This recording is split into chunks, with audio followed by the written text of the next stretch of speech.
Well, hello, everybody, and welcome to Dattitude Friday morning, the first show of February, episode number 207. And if it looks like I'm happy, I am, because football season is almost over. Larry Holder is here with me. I am Jim Derry, and you know those days of working like 15. I know we go year round now, but it's definitely not the same kind of day when football season's finally over. I mean, what a way to bring in an audience. I can't wait for it to be over so I don't have to talk about this stuff anymore. I'm only half serious, by the way. It is kind of bittersweet when it's over, right?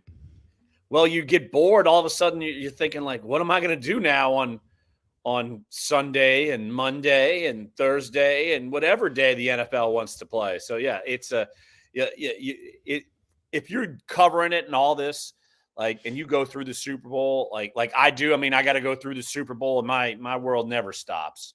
Right. Unlike what it used to be when it was just Saints only.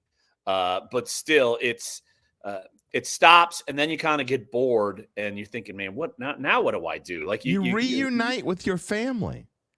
Well, it's not like they're not around. I mean, look, yeah, but they're like in the background. They even make appearances every week. Like you just have some. Yeah, Joni was. You're in the dome apparently last week. Yeah, my wife popped in the frame last week. She's like, "What are you doing, fool?" That's pretty funny. All right, well, we got a lot to talk about today. Try to jam pack it into 35, 40 minutes. We'll see what happens. There are a couple main topics as far as we're concerned: Saints and Super Bowl, and a little bit of hirings in the NFL that I thought were interesting. I want to talk to you about, but we're going to start off today's show with the Saints, and I put up there, I didn't talk about Derek Carr in the headlines, but I think he's something I want to lead off with. And are the Saints waiting for Clint Kubiak is one of my questions, but I think it's tied into Derek Carr. If you saw what I posted on X a little while ago, maybe intriguing. Jeff Duncan's column for the weekend is out, and he writes that it may be an unpopular decision for a lot of Saints fans. We'd love to have your comments, by the way. If you want to type in your comment, whether you're watching on YouTube, Facebook, or X, we'll be happy to put them on the screen and talk about it. But I'm kind of torn, mixed a little bit. I think it's a good move for the Saints to tie themselves to Carr for another year, and for this reason. Because, first of all, I think first and foremost, obviously it's going to help with the cap situation, because they're going to be able to take off some of his cap money, and cap, it'll give them room. They're like $75 million over. They got to do something. And B, you're not going to find anyone that's better than Derek Carr making the money that Derek Carr. He's making the money that he's supposed to make. And I think in the grand scheme of things, if they get the right offensive coordinator, and you see the numbers on the screen, what they were able to do last year, nothing spectacular, but the passing offense was 11th. I think, Larry, that they can be good next year if they get the right OC with Derek Carr. Can they be good? Sure. Now, if you're a Saints fan, is good enough from what you're used to in the past? Probably not. And so I think that's like you could be upset at the situation, but in this, like the overall grand scheme of the state of the team. But in terms of where you are with quarterback, I mean, you're not turning away from him in 2024. Like, right. You're having to go with him. Like that's obvious. And so, I mean, look, it doesn't surprise me that this is going to happen. And already seems in the works. And I mean, it doesn't shock me at all. And part of it is like you're saying, like the state of where this team is, the players they have. I mean, they are still in the, all right, we can compete and win in the NFC South and move forward. They're not Carolina. They're not other teams in the NFL where they're tearing down and building back up. And now you could say, well, why can't the Saints be the Texans? I mean, they had to basically tear it all down, and they're made it a playoffs, and they have a new coach and a new quarterback. But it's not like the Texans, their overall roster wasn't in the same state. Like they were consistently bad and dealing with their own problems with Deshaun Watson. Like, so if it goes bad with Derek Carr and then all these other veteran players move on at some point, then that could open the door for maybe a younger movement and you have some real struggle years. But right now they feel like they can compete, and I think they can. like they should have this year. Like, so I think Why they can't the should Saints next be? year. Why can't the Saints be like the Lions, though? I mean, I think that and I mean this wholeheartedly. People may disagree with me all they want. I'm not impressed with Jared Goff at all. I think Derek Carr is better than Jared Goff.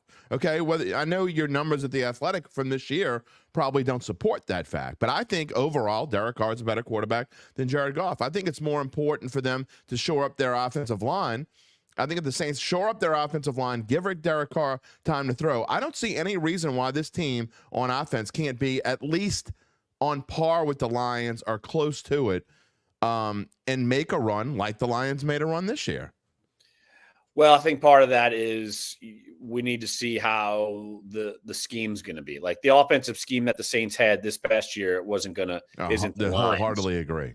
So yeah, so I think we need to know what's going to happen there. And the Lions certainly have different elements to their game and to their skill set positions. Offensive line too. Their offensive line is better than the Saints. Way better. So, and yes, and the way they use their skill position players, like they have more dynamic people in tandem in Detroit than the Saints did. Tight end for sure. I mean, they got Sam Laporta. Like the Saints don't have Juwan Johnson. I mean, could he be? I don't know, but he's not Sam Laporta right now.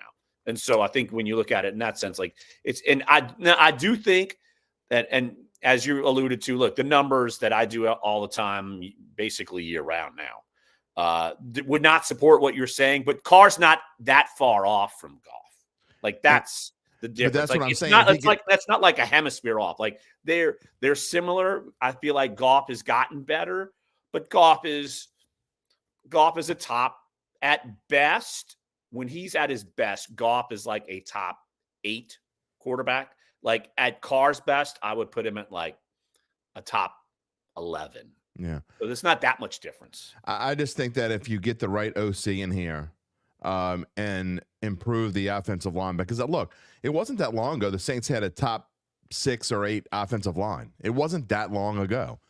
So the precipitous drop that they've made over the past few years, to me, it doesn't take that much to get back to where if you draft correctly, because I think O-line is something that you need to draft for, unless there's a left tackle that the Saints don't have the money to go out there and spend money that they need to get for a left tackle. They're going to need to draft correctly. Now, I'm not saying that they're going to do this because they've shown before that to me, Trevor Penning's, I know it's early, he still could turn into something. And, optimistic Jeff Duncan, they're trying Trevor Penning at this, and maybe he'll play left guard, and maybe he'll do this. And, maybe unicorns will fly into my house and have a Mardi Gras party, but I doubt it. I'm just saying that I think that they need to look at this. Okay, Trevor Penning's a bust. Move on. Address this in the draft. I think they need to draft 2 starting offensive linemen in the draft, which is hard to do, but I think they can do it if they scout wisely and look into this wisely and go into the draft thinking that way. But I do think they have to explore something with Penning. Like you're connected to the guy for a couple more years. You're not cutting him. Like all of his stuff's guaranteed. Like let's try to see if something works for him. So I get that logic. Guard might be a better spot. I mean, we had to do that with Andres Pete, so it might be better. So you got to at least explore that. But I do think we know that tackle is probably not the most optimal spot for him. So you got to figure that out. So yeah, like it's something that look, they're going to have some kind of money because they always do in free agency to go do something, but.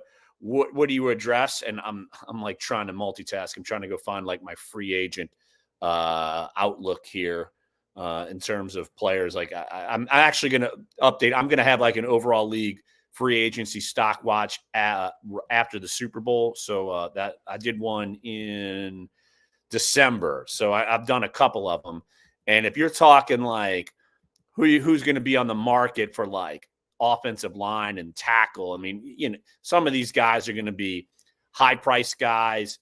You're not going to go out and get like Tyron Smith. Right. Of course. You're not going to go do that. I would just assume that he would stay with the Lions. Like someone like Jonah Williams from the Bengals, who he got moved from left tackle to right tackle, better, but still, the Saints might need a right tackle too soon. I mean, Ryan Ramczyk is He's obviously shown injury struggles the last 2 years. By the way, Larry Holder works for The Athletic. If you didn't know that, you can go check out all of his stuff on The Athletic. He covers the NFL, and look at it all the time. I mean, I'm not just saying this. The Athletic is a great source for all things NFL. You can go in there, easy to find stats, box scores, figures, look ahead to the draft, everything you need on The Athletic. I use it every day almost. So, again, not just a shameless plug. I use it as well. Look, I think you're right. I mean, but as far as those guys go, but when you're $75 million over the cap and you're trying to put a Band-Aid on things, and we've been doing this here in New Orleans for years and years. I mean, they were doing this when you were covering the Saints. I mean, they've been putting Band-Aids on this thing for you. At some point, you got to say, we can't put a Band-Aid on the cap anymore. And you got to figure out a way to, like, I hate to say hit the reset button because fans want to win, but is that what you do at some point? I think you have to wait out, and it kind of goes back to the point I was saying with Carr. Like, you have to wait out this kind of wave of players that they have. Like, you're going to play out with Demario Davis, you're going to play out with Cam Jordan, you're going to play out with Carr, you're going to play out with like someone like Ramczyk. Like, you're going to play some of this out. Yeah. Now, when do you play out someone like Kamara or Lattimore? I know their names are going to be volleyed around, speculating whether they're going to be cut, traded, something. So it may be a slow trickle like this offseason, right. But then another one, it might just be, it would remind me like in the offseason leading up into like the 2014 season when the Saints had to cut ties with like Lance Moore, Roman Harper, Darren Sproles, Will Smith. Like it was like a house cleaning of like who's who names that offseason. Malcolm Jenkins too. Like it was it was wild. Like it was definitely a change of kind of course within a lot of the locker room. And so, that could easily happen at some point. It could happen next offseason, but obviously it's not happening this offseason. I just think that at some point you say, you know what, we can't continue to do this. And I know no one wants to hit the full reset button because all those players you talked about, if you lose 3 or 4 of them, you're probably in trouble. You don't replace those guys. But we know Mike Thomas is gone. I think there's a better than 50-50 chance, probably better than 70-30 chance that Lattimore is gone. And Alvin Kamara, I mean, people don't want to hear this, but I think there's at least a 50-50 chance that Alvin Kamara is gone. I mean, these are just things that you have to be realistic about. So if these 3 guys are gone, and then the next year you got 3 or 4 more guys going, you're doing it, you're death by 1,000 cuts. I'd almost rather just, whack off the arm. Well, here's the thing. Like, say if you got rid of, let's just hypothetically, you got rid of Lattimore and Kamara. Like, at cornerback, you've seen that you can play well without Lattimore.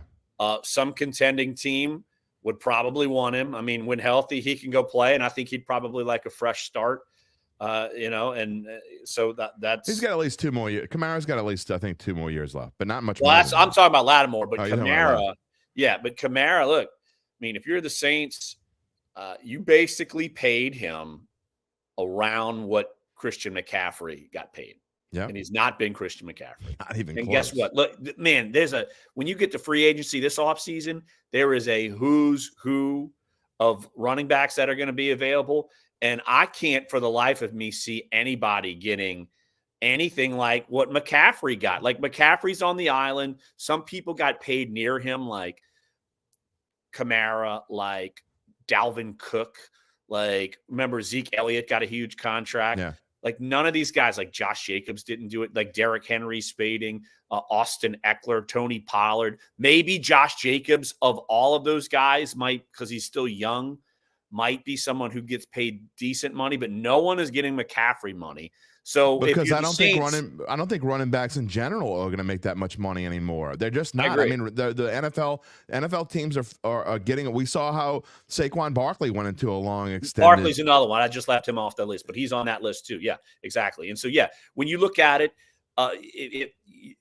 you're not getting what you're investing in Kamara. I mean, it's just not there. Like if you were getting McCaffrey production out of Kamara, you'd have no problem with it, but he's not. And so if you were getting Alvin Kamara production from 3 or 4 years ago, you'd be fine. Absolutely. Well, that's why he got paid that, because he played so well, and you thought that could continue. And look, I think, what are they? They're like, 20, Kamara was the draft class after McCaffrey. 2017, I believe. McCaffrey was McCaffrey with Fournette? I'm trying to remember. I think no, I don't think McCaffrey and Fournette were the same year. No, McCaffrey was 2017. That's right. Okay. They're the same draft class. So yeah, same. I'm looking it up because it's going to bother me. Right. Well, I mean, the Saints were 21st in rushing. Jamal Williams didn't help. Same draft class. McCaffrey, Kamara, same thought. draft class. Yes. Right. 21st in rushing. It just goes to show. Look, fans don't want to hear this because they love Alvin Kamara. It's the same with Drew Brees. I mean, no one could be. I can't say no one, but a majority of Saints fans couldn't be realistic. And they talk about. You try to compare Drew Brees to Derek Carr now, and Drew Brees the last 2 years of his career. This is blasphemy. I know people will hate me. The numbers will go. No one will watch me when I say this. They'll turn this off. But the last 2 years of Drew Brees' career were no better than what Derek Carr gave us last year. I'm sorry, they just weren't. And so I know fans love Alvin Kamara, but the fact is he's just not been all that productive the last 2 years. You can blame it on Pete Carmichael if you want. You can blame it on Derek Carr if you want. You can blame it on whoever you want. But the fact is he's just not the same player that he used to be. I'm looking up Drew Brees right now to give myself a friendly reminder. All right, while you're doing that, I'm going to show a comment here. Taylor DeMarco says, if the Saints end up trading Lattimore, what is the likely compensation? Rams received a third-round pick for Jalen Ramsey this past offseason. What is the market for an injured Lattimore? He's not injured anymore. I think that's unfair to say that he's injured.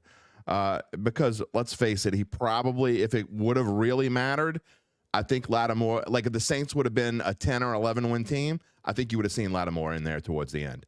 What is the market for an injured Lattimore? Detroit seems like a decent fit. I think there are a lot of decent fits for Lattimore. And as far as compensation goes, Larry, I think it depends on how much money we're talking here. I think third round is probably a reasonable scenario. That would be reasonable. I mean, he's not Jalen Ramsey. No. I would say he's a tick below. I mean, he's a perennial pro bowler, but like Jalen Ramsey is a top guy. And so it's certainly something that there's going to be a market for him. There's no question about it. Like a win now team, there's no doubt somebody. And I think Detroit is a decent fit. I think that's would be a great place, but I think there are probably 7 or 8 other teams that also, I mean, you look at a team like Buffalo that's going to be losing some players next year. In the same division, the Dolphins are going to be looking. I mean, they've got Jalen Ramsey, but I mean they'll be needing help in their defensive backfield as well. So yeah, I mean, Buffalo's hoping to get Tre'Davious White back. I mean, he got injured and missed half the season. Right. Detroit makes sense because Aaron Glenn's still there. I mean, and Dan Campbell, so they obviously know the player. Look, someone like Detroit. I mean, we just mentioned someone like San Francisco. I mean, they could here's the thing. Like if they feel like, oh man, our defense is kind of slipping. I know they have Ward, but man, and here's the beauty of it with the 49ers is that they don't have to pay Brock Purdy yet. Yeah. They can get some of these pieces and then say Lattimore's there for 2 years and then you move on and then you got to pay Purdy. Like they have money to move around still because they're not so tied in to the quarterback. Another one could be the Chiefs because L'Jarius Sneed might go somewhere else and they might need a shutdown corner. And because they got to pay Sneed, Chris Jones, like those are 2 premier defensive players that are huge behind what they're doing this year. And they might say, all right, come on down, Lattimore. And I think that one punch out from L'Jarius Sneed, that got him a lot of money, didn't it? He made plenty of money before that, but that just added a little more. Like that might have got him a couple million. To me, he's like the top 5 free agent. Yeah. He's been phenomenal and deserves all the money he's going to get. I agree with you. All right, let's move on a little bit because there are some other topics I want to talk about. And before we get to this early thoughts on the Super Bowl and kind of want to get your opinion on some things that happened last weekend. That's the weird thing about only having the show once a week instead of having it 2 or 3 times a week. I don't get to do the immediate reaction, but that's where we are right now. All right, I want to talk about Mike McDonald and Dan Quinn, hired in Seattle and Washington, respectively. And it's interesting because Quinn was rumored to be going to Seattle. I think Washington had their sights set on Ben Johnson, and he didn't. And he didn't leave Detroit, so they were kind of hosed, and I think they didn't know what to do, and they panicked, and they hired Dan Quinn for some unknown reason. But I'm not. Look, I don't have to be in love. It doesn't make a difference in the grand scheme of things, what I think. But I think both of these teams could have done better, especially in Washington. I don't understand Dan Quinn becoming a head coach again at all. If anything, they did Dallas a favor. I think Dan Quinn, you see how it goes. Like the teams get better and you get a second chance. And like, it doesn't surprise me that he got hired somewhere. Washington didn't seem like it was going to be the fit. Like you said, Seattle seemed like more of the fit, but like neither hire. I mean, they don't blow me away, but I'm not like, oh my gosh, I can't believe they hired this guy. So I'm not, it doesn't, I'm not, I don't know how. I don't really have a strong opinion, but there's no doubt Washington wanted Ben Johnson. There's no doubt, and then he told Seattle and Washington, "No, I'm staying put." Which is maybe weird, by the way. For the second straight year, he passed up a head coaching gig. That is weird. Well, maybe he's looking around the league and seeing maybe some other places might open. I don't know. What if he's waiting for the Saints? What if he's waiting for the Lions? What if he's waiting for the Lions job to open up? Oh, Dan Campbell's not going anywhere. Dan Campbell makes more boneheaded mistakes like he made last week. They had to fire. I said they should fire his ass anyway. That's a whole different story. But I just look, Mike McDonald. You knew he was going to get a job. I mean, he was going to get a head coaching job. I thought he kind of made the Ravens look like the Ravens again. I thought he did a really good job. Is that enough to become a head coach? We'll see. Dan Quinn, all I can think of is 28-3. I'm sorry. That's all I can think of. And it's not fair, probably. And Shanahan overcame 28-3, and he's in the Super Bowl again. I just don't know, man. What did anyone see from Dallas's defense down the stretch that leads anyone to believe that Dan Quinn can be a really good head coach? That definitely tarnished him at the end. I mean, there's no doubt about it. But still, like I think Washington had to do some fallbacks. I mean, got to hire a coach. But you don't have to run out there and get like the first person you see. I mean, well, they did. They didn't get who we wanted, so we're just going to go hire Dan Quinn. I mean, they were doing their homework for a long time. There's no doubt. This is not Dan Snyder running this. This is a guy who owns another franchise. Say what you want about the 76ers, but I mean, look, it's not like this guy is just some David Tepper. Like he's not that. Oh boy, here we go with David Tepper again. He's not you that. love jumping on David Tepper, don't you? He's a clown, man. He's a total joke. Carolina, like he's a joke. Panthers. He's a joke. Like Canales, like that is a. That's a joke. You're like trying to find, you're trying to find somebody. All right, we're going to get lightning in a bottle, maybe. I'd rather Dan Quinn than Dave Canales for sure. Okay, see, that is fair. If those were my two choices, I'm taking Dan Quinn every day and Sunday. Just saying, but who do we think are some of the next hires? I mean, obviously we're going down the road. We talked about Raheem Morris in Atlanta last week. Are you surprised that? I mean, it's obvious that Bill Belichick's going to have to sit on the sideline and maybe be a consultant next year. Is he going to get another chance to be a head coach? He's not getting any younger. I mean, none of us are, but in the grand scheme of things, you're talking about 72 years old. Is a 73-year-old dude going to get a chance to head coach even if he is the GOAT? I think that is a good question that I won't discount it, but I mean, you add it all up and you're thinking, all right, well, you got to think about the teams that might have openings next year. New Orleans? What if Dallas has an opening next year? Like they hung on to McCarthy now. What if Dallas has that opening? Because they stuck. I don't see Belichick working with Jerry Jones. Well, if Jerry Jones is like, man, I got to make one last stand. He did hire Bill Parcells, though. So exactly. So it's like didn't last that long, but I mean, it's like if I got to make one last stand, I might as well go out with this guy. But still, an aging Dak with Bill Belichick. I don't know. What if the Bills come open? That would be interesting. Now, that would be an interesting scenario. I absolutely could see that happening. Yeah, I could too. And I think Bill Belichick could. I don't know if he's. Lord knows, I think Josh Allen. Anyone that's watched his show or listen to me anywhere, and I know I'm in the minority. I think Josh Allen is overhyped and overrated, immensely overhyped and overrated. I don't. He shows it. He's kind of chokes. He and Lamar Jackson ought to go have beers together. But I just don't get it. But I think maybe with the Bill Belichick, that would be an interesting scenario. But I'm just going to say it again. You never touch. What if we go through another season like this here in New Orleans? This job becomes open. Bill Belichick. I mean, Bill Belichick could pretty much do whatever he wanted to do here in New Orleans. Mickey Loomis would say, "Okay, whatever you want, Bill." I didn't discount it when the Saints were trying to claw back to being 500. Like, I didn't discount it just because Bill Belichick and the Saints have a good working relationship. Yes, they do. Go look at how many times they have made trades over the years. Like, yes, they do. And they worked together in the preseasons amazing. in the past. Yes. Had preseason workouts before, we're talking about before the preseason. So I don't mean preseason work. I mean, training camp workouts. Like we've gone up to Gillette Stadium and they've done practices together. There's no doubt that there is a tie there. That would be interesting. Look, I think, look, these guys, I'm not even going to say his ego, because I think anyone would want to do this. You have a chance to become the all-time winningest coach in the history of the National Football League. You're not just going to throw that away. So, I mean, he's definitely going to want to come back. That doesn't mean that someone's going to give him a chance, because they didn't this year. But I just don't think maybe it was the right fits. Obviously, Atlanta didn't want to cede that much control over to Bill Belichick. I'm not blasting him for that. I think Raheem Morris is whatever.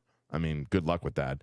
I'm not saying you should have hired Bill Belichick, but it is going to take the right fit. That's why I don't know if he would work in Dallas, but Buffalo would be an interesting scenario, and so would New Orleans, both of those spots. So yeah, I do think that having, like, it was such just kind of a whirlwind. All of a sudden Bill's going to be out, and there's no doubt he's like coaching the coach. Like, right. He's not, when he's on the job, he's not focusing in on 100%. how can I go fix another team. Yeah, 100%. So sure. I think the year like a year, if he takes a year off and wants to get back in, similar to Sean Payton, like, you can lay out the land, have a bigger, broader scope of what people are doing elsewhere, take pieces, this, that, and the other, talk to people on a staff. Like, you have more time to gather something. So yeah, now we're talking it through. I mean, I would think he would come back next year, like for the 20. Yeah, I'd be surprised if he doesn't come back.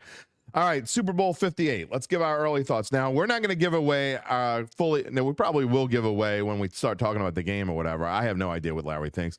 We've been pretty, I would say for the most part, surprisingly in lockstep throughout these playoffs. There have only been a couple instances where we disagreed. We happened to disagree last week on Baltimore and Kansas City.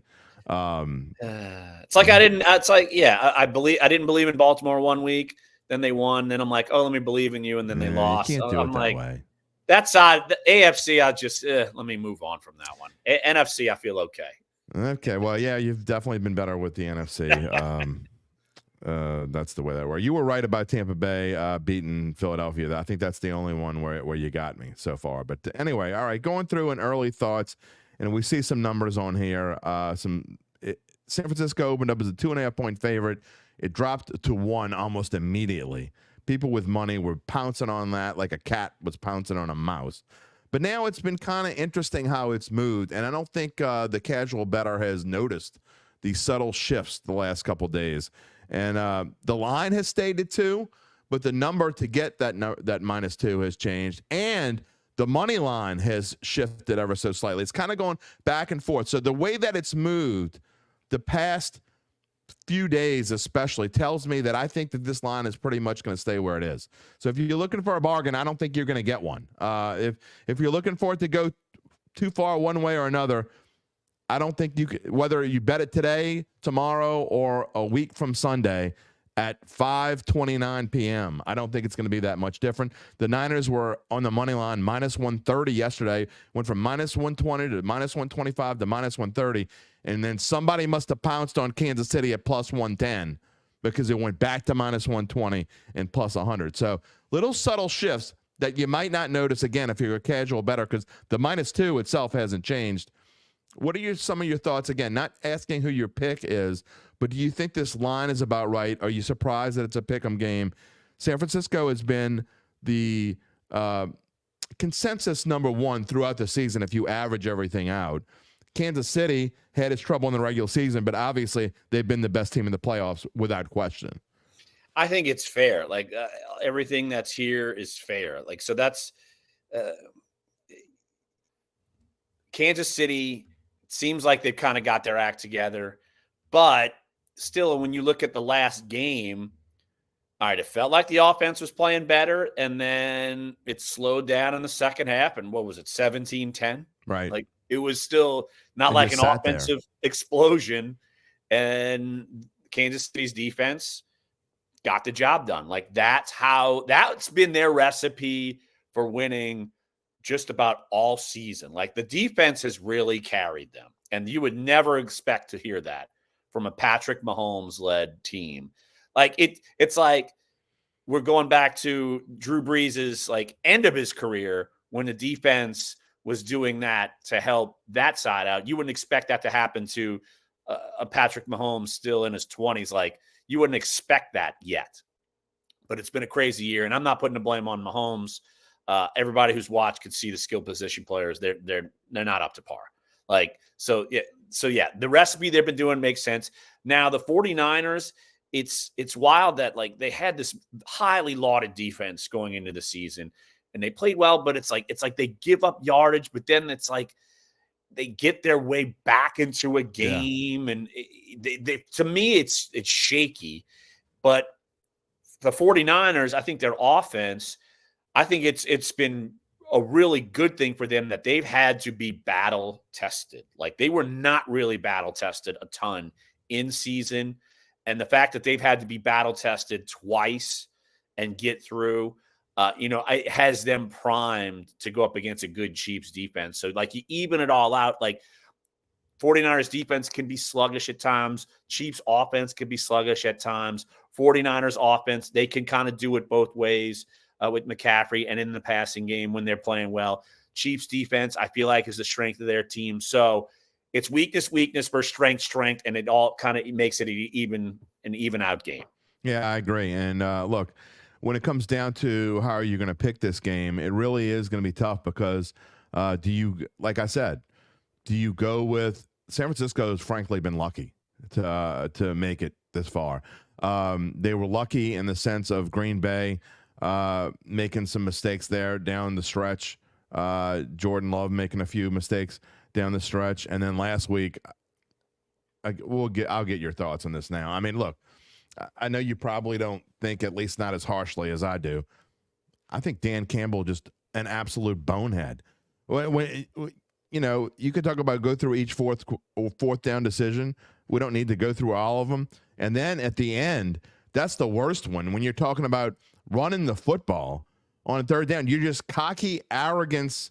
It killed him. I mean, running the football, and he has to blow a timeout. Whereas if you throw the ball, and I heard someone say this, and it's true, they'd have been better off throwing an interception right there than running the ball and not scoring a touchdown. You throw an interception, you still got all three of your timeouts left. You're going to get the ball back if you stop them 1, 2, 3. But here, instead, you run the ball. You've got to call a timeout. You don't have a choice, and now you're screwed. And so, and the fourth down decisions, just that first one coming out of the half where the 49ers kick a field goal, and then the Lions drive down, and your arrogance and your ego, that's the way he's coached all season long. Who gives a damn? I mean, common sense needs to take over right there. You kick the field goal, and you demoralize the 49ers. Like, they're done. That game's, if you kick that field goal, they're done. The game is over. But no, you want to coach the way you've coached all year long instead of doing what makes sense. He didn't coach the way he coached all year long when he kicked the field goal before halftime. So I don't want to hear that stuff, but I'm interested to get your thoughts. The first one was the downfall. I mean, it reminded me, it's not a decision that I'm going to compare it to, but it was a total momentum changer. Like that one, why not go up 3 scores? Change the whole game. Like, why not? Like, it's just silly. And it wasn't some like 60-yard field goal.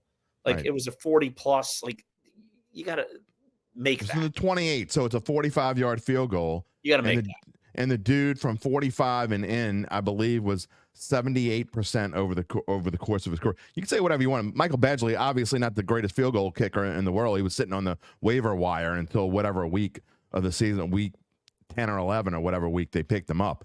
But any reasonable kicker in the NFL is going to make a 45-yard field goal at least 75% of the time, probably 80. And I promise you that he wasn't thinking about whether people saying, oh, he's probably thinking his field goal kicker stinks and he's afraid to. He wasn't thinking about that. No, he was just thinking wanted to about go being for it. Dan Campbell. Yeah, he wanted to be aggressive. Like that's, yeah. And I mean, good head coaches, if you're a good one, you got to be able to know when. I'm going to sound like the drunk driving commercial. Know when to say when. Like, kick the field goal. Like, this is no brainer. Like, why not do it? And the odds of making the field goal are better than the odds of getting the first down. Like, it's just given the distance and all this. Like, so no. Look, I said this on Final Bet last night. Well, I said it before last night because we taped it, but I said on ruining the magic of TV. Yeah, I'm Jim. sorry. Well, let's sorry, Garland. I'm blowing the secret. We taped that show. Yeah. But I will say this. As someone who had everything tied up, and I mean, all my bets last week were tied into the San Francisco money line. I either had something parlayed or teased, or everything was with San Francisco. And sitting there when it was fourth down, I'm playing, please, God, for the love of God, go for it, Dan Campbell, like you always do. Because I knew that if they kicked the field goal, that game was over. If you go back up 3 scores in the middle of the third quarter, San Francisco is going to be demoralized. They're going to have their heads down. Could they come back? Sure. But for all intents and purposes, that game's over. And then they weren't talking about it at first, and then they pan back up, and there's Jared Goff still on the field. And I'm like, thank you, Lord. And sure enough, the pass dropped. I don't care whether it was dropped. You can blame whoever you want. I put the blame on Dan Campbell. And it completely changed the game. And like you said, I think it's just a little mentality shift. And, of course, Niners come right back down. Not only do they score the touchdown, but the very next play, Jahmyr Gibbs fumbles the football. And then you knew the game was over. Oh, yeah. Well, the event I was going to allude to, I mean, wasn't a call, but I mean, sorry, close to home. The Jared Cook fumble against the Bucks. Yep. The total. It's because, I mean, that's a turn. Like, them turning over downs is a turnover. That's a turnover. Yep. So it's the same thing. Momentum. You could, like, obviously there weren't too many fans in the building when that happened because it was COVID, but still, it's like you let the air out and all of a sudden you're like, oh, the 49ers are back in it. And momentum's a real thing. It is a real thing. And is that the last game you covered that you were covering the Saints? Yes. That was the last one. Drew Brees' final game. That is the last one. That's one hell of a way to go out. I've covered some doozies. I've covered some good ones, and I've covered some doozies. Man, I was still picking when I covered the Minneapolis Miracle. Oh, and we did radio in Minneapolis. Yeah, we were doing from our Canal Place studios with Amos when that was going on. I don't know if Claude was up there with us as well, but I don't know. But when y'all couldn't do it, yeah. So it was. We were all a part of that. That was weird times. Yeah, but bringing back great fond memories. Well, it's a struggle. All right. Do you look at prop bets at all? I have not looked at anything yet. Will you? Is that something you'll get into? I'm not gonna wager on any of them because I outthink myself. But I'll take a look at some of them. Like, I just want to know, the length of the national anthem. That's the only one I really care about. Yeah, well, we're gonna give you our official picks next week. Before we go, you need to give me a list. How about this? Give me a list. Okay. And then we can go through a bunch next week. All right, I will do that. I will give you a list of prop bets. And I will say this, said this on Bayou Bets yesterday. I truly mean this. If you want to bet, if you're like 98% of the Aunt Mabels and Drunk Joes out there, and you like to bet overs and you would never bet an under, do it now. It's almost too late now. Because let me tell you, all these numbers, they go up. None of them go down. If you like Christian McCaffrey's over 91.5 yards or whatever it is rushing, that's going to be 95.5 by game time. Mahomes is 260.5, and I haven't even looked at it today, but that'll be, I'm not exaggerating, that might be 280.5 by game time. That's how much that's going to go up. So nothing goes down. So what they tell you, what goes up must come down, not true. Not in the world of betting. So nothing's Just coming balloons, down. not Just betting. balloon. You can pop a balloon. That's exactly right. You can pop us. Before I let you go, I do want to get your thoughts on Lamar Jackson real quick. You can't blame everything with Baltimore. You had Baltimore last week. You were believing in Lamar Jackson. To me, it was part Lamar Jackson and part I wasn't betting against God. And to me, Mahomes is God in the NFL. So that's not teasing anything for next week. Don't read too much into it. But I've had Mahomes 2 weeks in a row, and he's won me some money. But Lamar Jackson, do you have any hopes that he can win a Super Bowl at some point? I do. Like, I think I wish they would have run the ball more. Like, absolutely. That's like a game plan. What the hell? It was like a game plan fail. Like too many 3-and-outs. Like, and then it was like too much on his shoulders. And then here's the thing: if Zay Flowers scores a touchdown, we might be having a different story. Maybe. Like that was a huge. That's the swing of the game. And so, but yeah, it's. I just think the game plan was faulty. And also, look, man, experience counts. Like Kansas City's been there. No Ravens doubt about it. in that with those players haven't. And so that's why I'm not going to discount it. But here's the thing. Like if you were ever going to get the Chiefs, this was the year. Like if you were ever going to beat them and you're the Ravens, this was the year. Like the Bengals – say Joe Burrow comes back. Like the Baltimore might not even win the division next year. Like if I don't think they will. Like Joe Burrow comes back. Yeah. Guess what? Cincinnati almost got in the playoffs without him. Like that's a whole different equation. And like Cincinnati has beaten the Chiefs multiple times. I also think that when you get a bruise and loss like this, and now look, if you look at the Eagles and they lost both their coordinators, that's why they took a step back for the main reason. But I think when you and I'd have to go back and look in history, but when you take a brutal loss in either the Super Bowl or a championship game, to me, it really hurts you the next year. I think it's such a tough offseason. It's so much harder to get back into the groove of things when you have a loss like that. I just think it's totally demoralizing, and I think those things linger. I think the Ravens are going to, when I say struggle, I don't mean they're going to be a bad football team. I still think they'll be like a 10-win kind of team.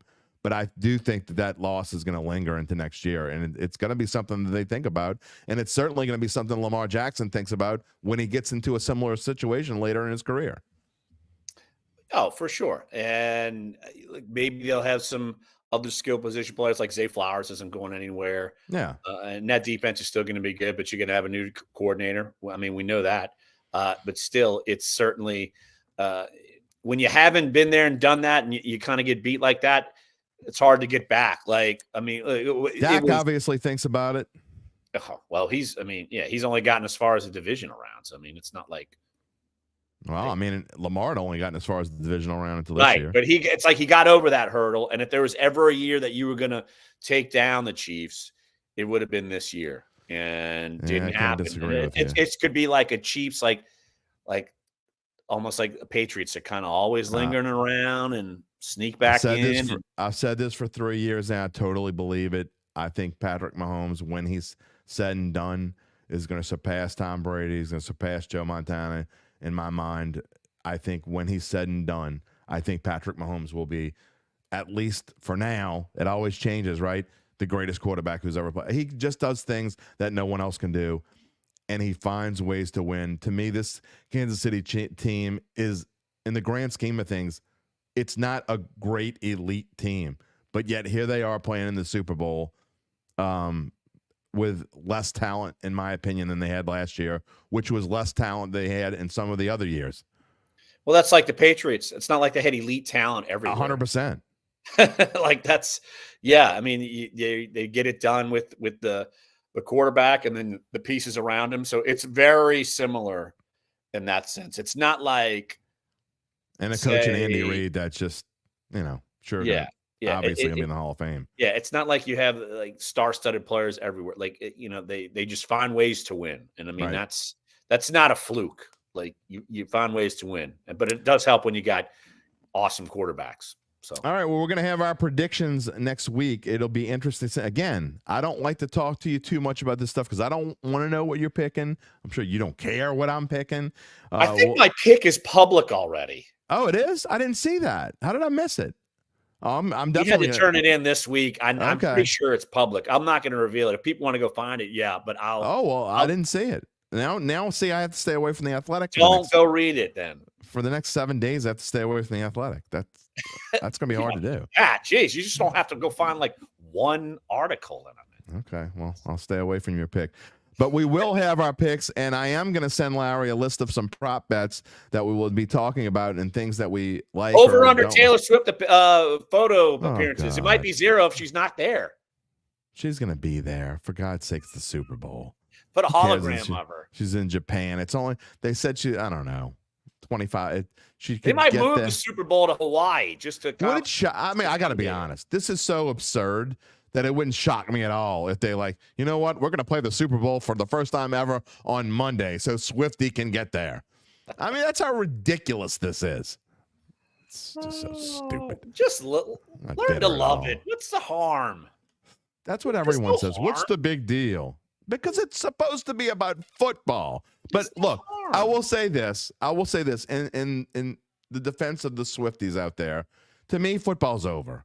Okay, the Super Bowl is like this entertainment spectacle, and it doesn't even really matter. Now, I've done very well in the Super Bowl the last 8 or 10 years, like very well, the last 8 or 10 years. It's helped supplement my income. I'm just going to say that. It really has. It helps supplement mine because it's a work day for me, and I've got to, Oh, and you get a little overtime? No. Overtime? What does that mean? Yeah, right. How long have you been in this business with me? What's overtime?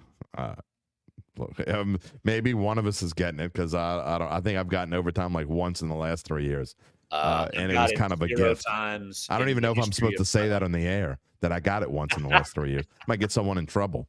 That's right. It's a whole different story. All right. Well, as we said, we're gonna save everything for next week. We will have our picks, and hope you enjoy the first weekend of Mardi Gras.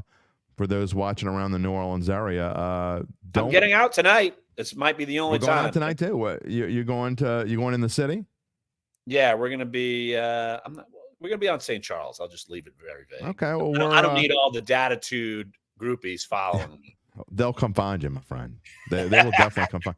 I'm going to be in Mandeville. I'm staying where we go to the Crew of Eve every year, and we got a lot of friends and Rod and the Crew of Eve. So that's what we'll be doing. And parade starting. I'm trying not to eat too much king cake, but it's damn hard. Enjoy it. It might be a little cool, so it'll keep you warm. And we'll see what happens. All right. Talk to you next week. All right, buddy. All right, everybody. As always, when I'm done with this, as soon as I click the end stream button, I will be going to record my monologue and give you my thoughts of what's going on. I will talk a little bit about Saints, but I'm going to have a little bit more to say about Dan Campbell. I'm excited about that part of it. And then, what is our song of the day? Let's just say it has something to do with Mardi Gras and maybe somebody who's playing in the Super Bowl. I'll give you a little tip. So join me wherever you find your podcast. Search for Dattitude, and you'll see Larry and I next Friday. Have a great weekend, everyone.